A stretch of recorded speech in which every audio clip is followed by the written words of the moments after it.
안녕하세요. 오늘은 이벤트 기반 통신 완벽 가이드를 함께 살펴보겠습니다.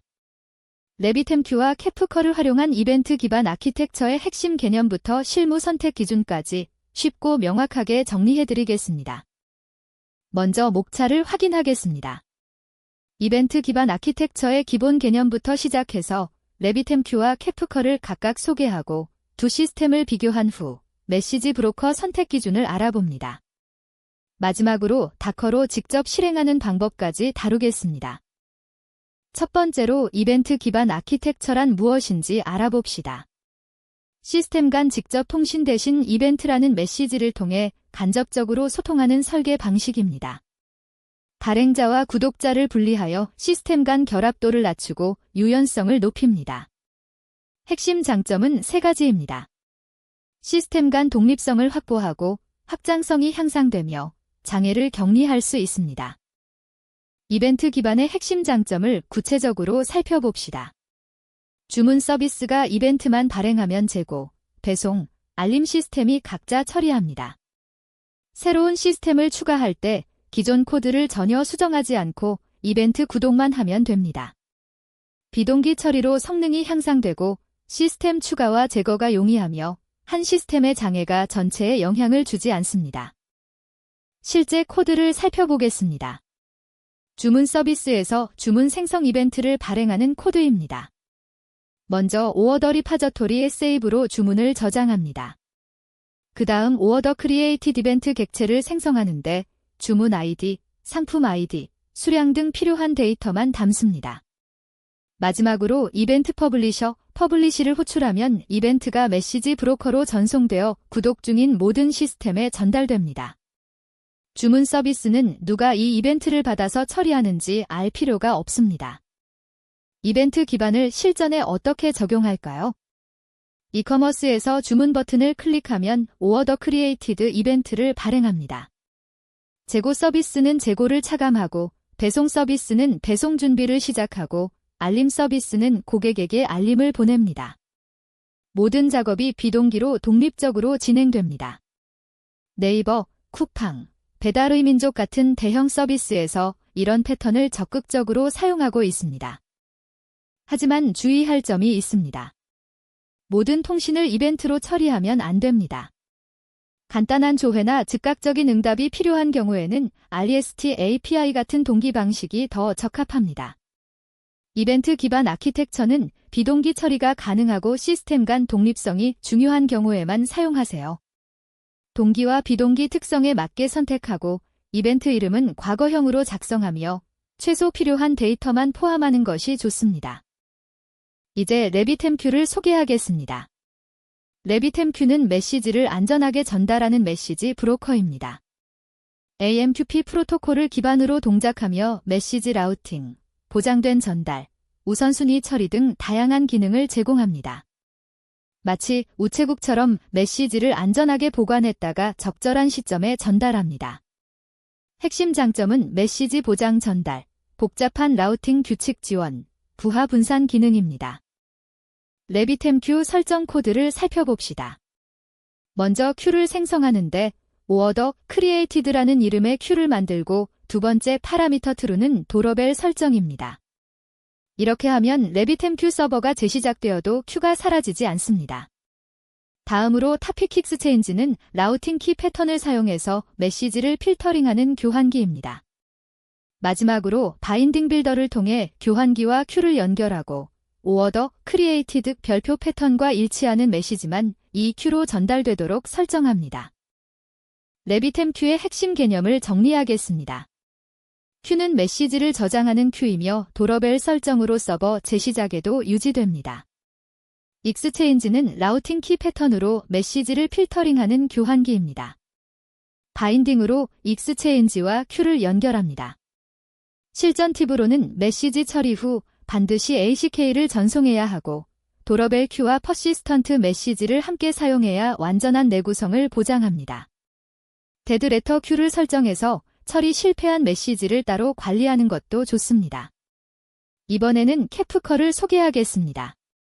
캐프커는 링틴에서 개발한 분산 스트리밍 플랫폼입니다. 초당 수백만 건의 메시지를 처리할 수 있으며 로그 형태로 메시지를 저장합니다. 레비템큐와 가장 큰 차이는 메시지를 소비한 후에도 삭제되지 않고 보관 기간 동안 유지된다는 점입니다.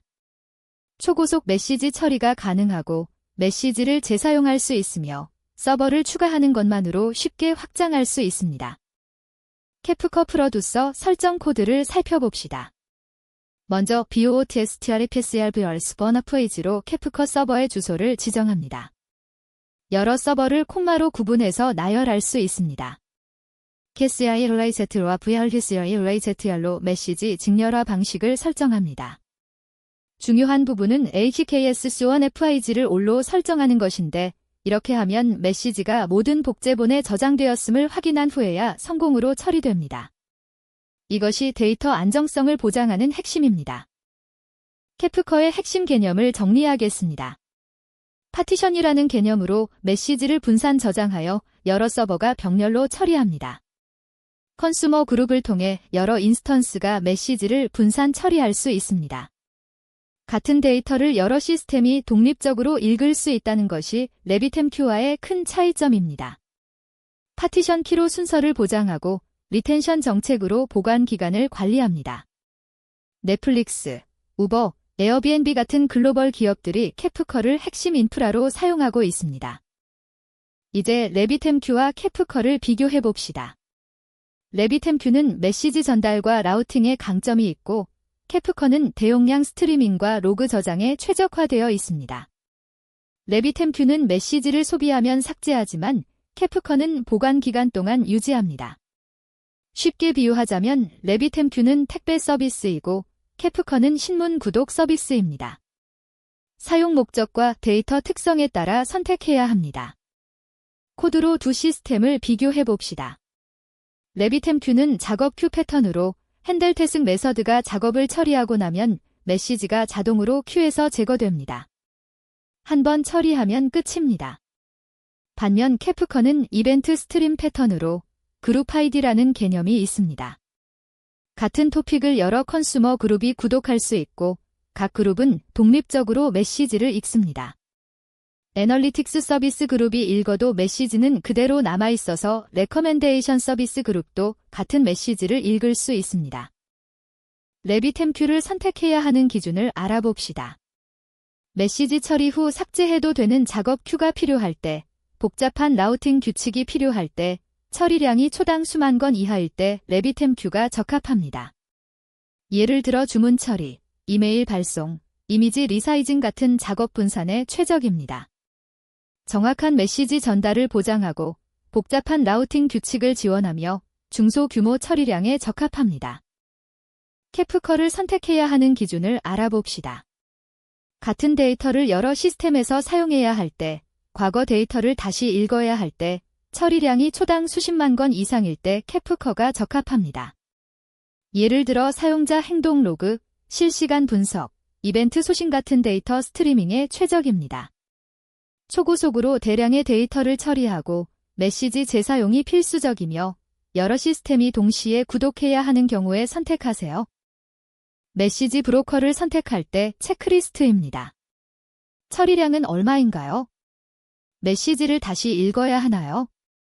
여러 시스템이 같은 데이터를 사용하나요? 순서 보장이 중요한가요? 이 네 가지 질문에 답하면 선택이 명확해집니다. 처리량을 확인하고 메시지 보관 필요성을 판단하고 구독 패턴을 분석하세요. 실전에서는 조합 전략도 좋습니다. 예를 들어 토스는 송금 처리에 레비템큐를, 로그 수집에 캐프커를 사용할 가능성이 높습니다. 하나만 선택할 필요가 없습니다. 목적에 따라 두 시스템을 함께 사용하는 하이브리드 아키텍처도 좋은 전략입니다. 작업 큐는 레비템큐로, 로그 수집은 캐프커로 처리하는 것처럼 말이죠. 다커 컴포즈로 레비템큐를 실행하는 설정입니다.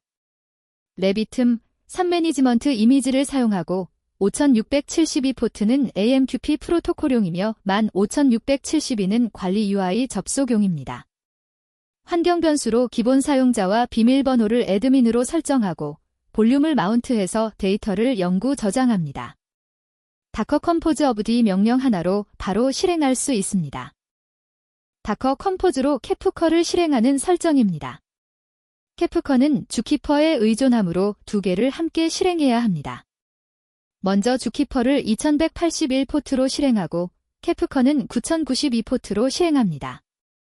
KFK의 브로ker 아이디로 브로커 아이디를 설정하고 KFK의 ZOKPR 시원하니시티로 주키퍼 연결을 설정하고 KFK의 DVRTC 드레이스트 애널스로 외부 접속 주소를 설정합니다. KFK OFFC 데스크톱의 브레이크게이트 연어프액트어를 1로 설정하여 단일 브로커 환경에서 동작하도록 합니다. 다커로 실행하고 확인하는 방법입니다. 다커 컴포즈 오브 D 명령으로 백그라운드에서 실행합니다. RabbitMQ는 로케로스트 15672에서 관리 UI를 확인할 수 있으며 애드민으로 로그인합니다. 캐프커는 다커 exec 명령으로 컨테이너 내부에 접속하여 토픽 생성 및 메시지 테스트를 할 수 있습니다. 이렇게 로컬 개발 환경 구축이 완료됩니다. 마지막으로 실전 적용 팁입니다. 처음 도입할 때는 RabbitMQ로 시작하고 필요시 캐프커로 마이그레이션하는 것이 안전합니다. 메시지는 반드시 JSON이나 프로토버브 같은 직렬화 가능한 형태로 전송하세요. 무엇보다 모니터링과 알림 설정을 반드시 구축하세요. 작은 것부터 시작해서 점진적으로 확장하는 것이 성공의 핵심입니다. 이벤트 기반 통신의 핵심 개념과 RabbitMQ, 캐프커의 차이를 이해하셨나요? 오늘 배운 내용을 실전 프로젝트에 바로 적용해 보세요. 감사합니다.